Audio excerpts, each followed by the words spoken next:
Assalomu alaykum. Men dietolog va nutritsiolog Shahnoza Obidovna 8 yillik tajribam davomida sog'lom ovqatlanish orqali insonlarning sog'lig'iga qanday o'zgarishni ko'rib keldim. Bugun sizlarga ilmiy asoslangan foydali odatlar haqida gapirib beraman.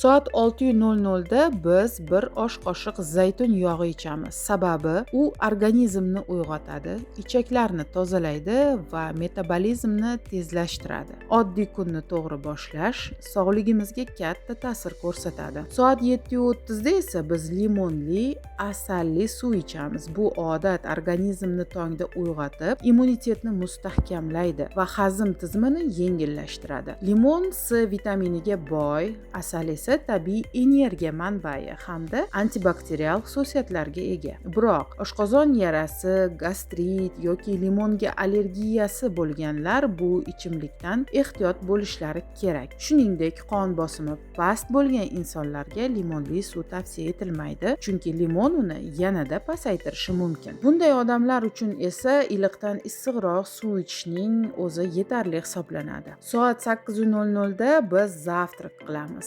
Zavtrak to'yimli va balanslangan bo'lishi shart, chunki u kunni energiya bilan to'ldirib, metabolizmni tezlashtiradi va hujayralarga zarur nutriyentlar beradi. Zavtrak qilmaslik charchoq, qon shakarining tushishi, konsentratsiyaning pasayishi va hatto semirishga olib kelishi mumkin. Men tavsiya qilaman omletlar, tvoroglar, blinchiklar, shirinliklar va burgerlar. Bu mahsulotlar to'yimli, vitamin va minerallarga boy va organizmni ertalabdan qo'llab-quvvatlaydi. Shu bilan birga sog'lom turmush tarzini saqlashga yordam beradi. Soat 10:30 da esa kichik perikus qilamiz. Bu paytda me'yorda mevalar, quruq mevalar, yogurt, damlama, choy yoki kofe ichish mumkin. Kichik perikus organizmga qo'shimcha energiya beradi. Charchoqni olib tashlaydi va qon shakarini muvozanatlaydi. Shu bilan birga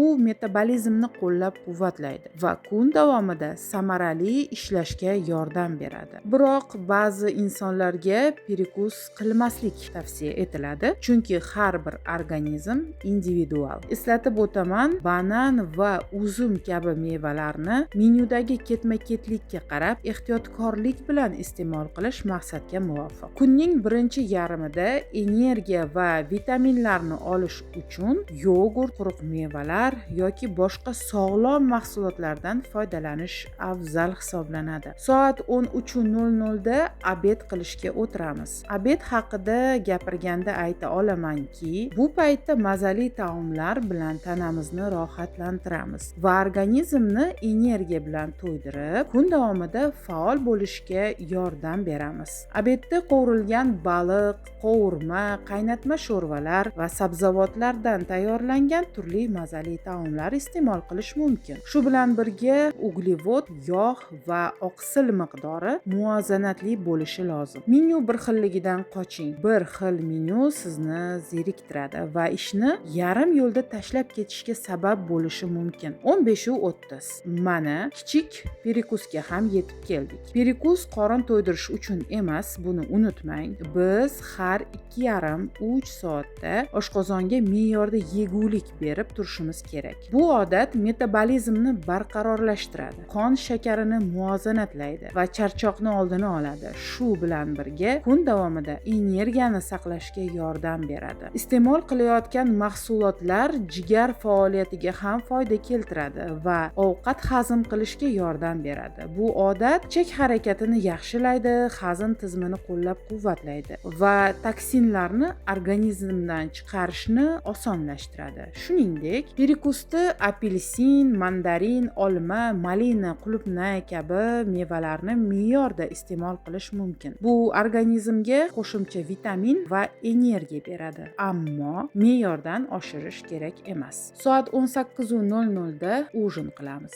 Ujin yengilgina bo'lishi lozim, chunki og'ir kechki ovqat hazm tizimida yuk paydo qiladi va uyquga ta'sir qilishi mumkin. Uning asosiy asosiy vazifasi organizmni kechasi ham yengil energiya bilan ta'minlash va charchoq hissini yuklamaslik. Ujin uchun sabzavotlar, salatlar, qaynatilgan yoki pishirilgan oqsilli mahsulotlar, tushonkalar tavsiya qilinadi. Bu tanamizni rohatlantirib, kechasi organizmni qo'llab-quvvatlaydi. Soat 20:00 da esa kunni sevimli imbir va kefirdan tayyorlangan kokteyl bilan yakunlaymiz. Bu kokteyl hazm tizimini yengillashtiradi. Organizmni kechasi ham qo'llab-quvvatlaydi. Shu bilan butun kunni muvozanatli va samarali tugatamiz. Oshqozon eshiklarini yopamiz. Eslatib o'taman, imbir homiladorlarga va emiziklilarga bola 8 oyga yetgunga qadar tavsiya etilmaydi.